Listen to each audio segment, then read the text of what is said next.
My name is Pam Sayre. I'm a professional genealogist, and I've been working on my family history for about 30 years now, knowing what I'm doing. Before that, I just gathered names. I'm Rick Sayre. I'm also a professional genealogist, and I've probably been doing this about 20 years. Started with my family and then expanded to a teaching role largely, and still researching my family. Well, for me, one of my favorites is the Library of Congress Geography and Map Reading Room. They provide a portal to their maps. They have more than 40,000 online of a collection of over 5 million. And it's a great place to find free, high-resolution, downloadable maps. And they have learning resources because they are the Library of Congress. They'll teach you about the maps. And another bonus is Ancestry has scanned some of the films they have of those maps and has done a name index on them. It's online on Ancestry. One of my favorite resources that I don't use often enough and most people don't know about is the census browser at the University of Virginia website.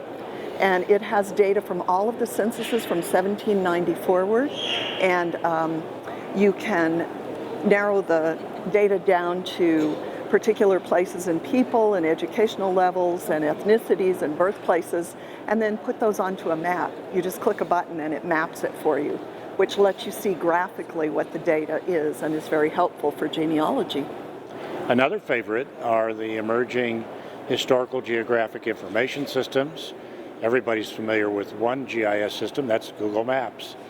But the great innovation is taking historical maps and adding them to as a layer to something like Google Maps, so you can see yesterday on a today map as you gray it out and you see where someplace was.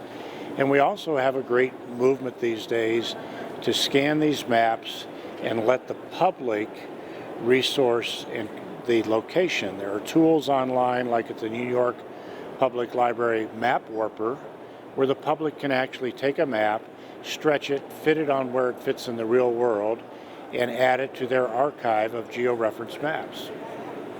And you don't have to do it through New York Public Library. You can do this yourself. I teach a beginning course at Institute for Genealogy and Historical Research, and anyone can take a map, scan it, and stretch it onto Google Earth and kind of eyeball it. I call it the good enough method of georeferencing, and place it on the map so that you can then zoom in and out. You can see where your fifth great-grandfather's property was on top of a modern map and go there and actually walk the land.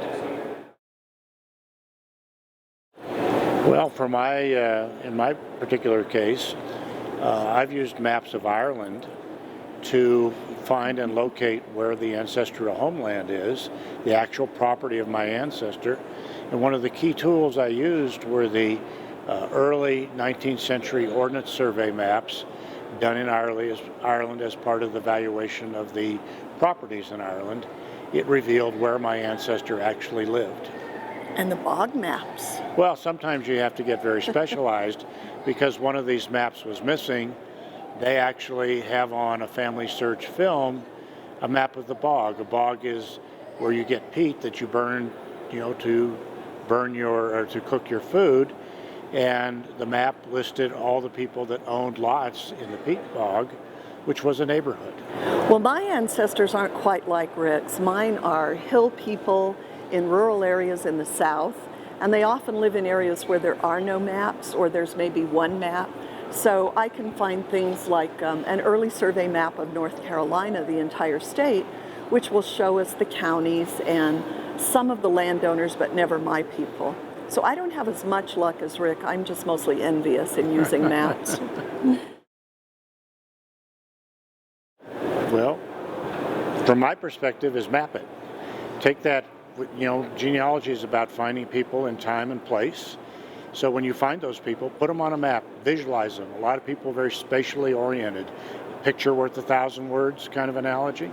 So put them on the map, and pretty soon when you get enough there, you'll start to see potential relationships and who are the neighbors, who might they have courted to be a wife, and so forth. So my advice is put it on a map.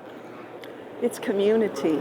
And for beginners in looking for resources, look for schools and look for churches and organizations within the community where there may be records. So maps can be helpful for helping you figure out where to go look for the records. Well, that goes to boundaries. You want to talk about the atlas? Yeah, there's a really great resource online. The Newberry Library in Chicago has an atlas of historical county boundaries. And in my beginner course, often I'll have people say, oh, my ancestors moved about 10 times within a small area. And I'll say, let's sit down and look at the changing county boundaries and see if they really moved or if maybe the county just kept changing around them. And that's usually the case. And the Newberry Library's atlas is a wonderful resource for an animated show showing the actual county boundary changes over time.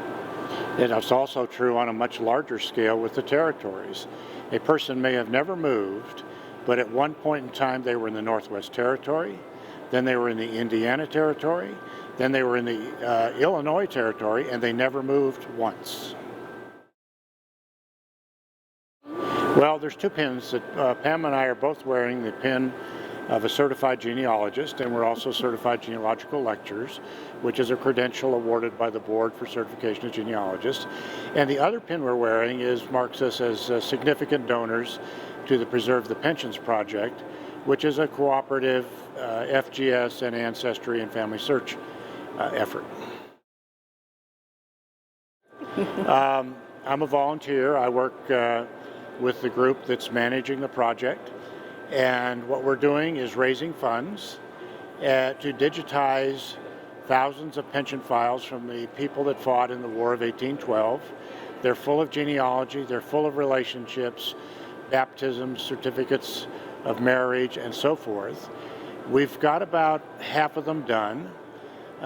Need to raise about another $700,000, and the really cool thing is when the public donates, the Federation matches it dollar for dollar, and then Ancestry will match that match. So $1 equals $4, which at 45 cents a page does about more than 8 images for every dollar you contribute. This is a great cooperative effort among the organizations and individuals donating to help preserve documents that are in the National Archives that our National Archives may not have the funding to do.